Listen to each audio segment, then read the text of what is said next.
बंद कर रही हूँ इसको मैं. ओके. ओए मोरे.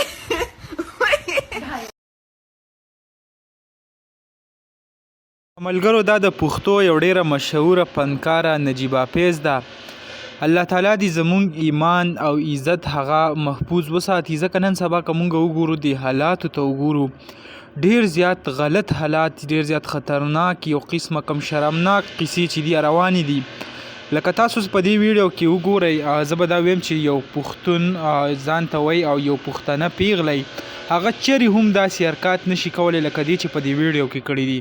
لکه ټیلر کم چې هغه ته ناپخلي او د هغې سره داسې قسمه ویډیو یې جوړه کړله په ځان لاس چې کوم وایي هغه تاسو په دې ویډیو کې ټول هغه کتې شئ. زه هغه نور ایکسپلین کول نه غواړم، خو څو ورځې مخکې د دې یو ویډیو کلیپ کم کې چې دا لایو راغل وه هغه په دې سوشل میډیا ډېر زیات ګردش یې کوو او خلکو ویل چې هغه وایرل شوي ده او د دې داسې نازیبه ویډیو د هغې په هغله باندې مونږ تاسو سره الریډي ویډیو شیر کړی هم وي. خو لکه په هغه لایو ویډیو کې چې دی کم قسمه چلونه به کول، کم خلک چې ورسره لایو راغلي په هغې کې مختلف قسمه لکه کم کیسینګ پکې هم کړی و، داسې قسمه لکه لایو یو سړی راشي او داسې حرکت کوي ځان ته پښتون وایي. نو لکه مونږ معاشرې ته وګورو او د دې کمالات ته وګورو، بس الله تعالی دې زمونږ کم حیا چې دی هغه وساتي.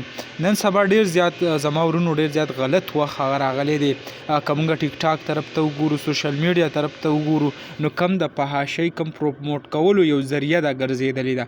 صرف او صرف پې لکه بس خلک هغه شیز خوښوي چې هغې کې داسې فحاشي وي، رد بد وي پکې، کنځل وي پکې، هغه قصې روانې وي. نو بس الله تعالی دې زموږ ایمان سلامت کړي، د دې فحاشۍ نه دې مونږ هغه په امان کړي. دغه ویډیو به تاسو سره هم شریک کړئ انشاءالله. بله ویډیو کې مې لاویږو. الله حافظ.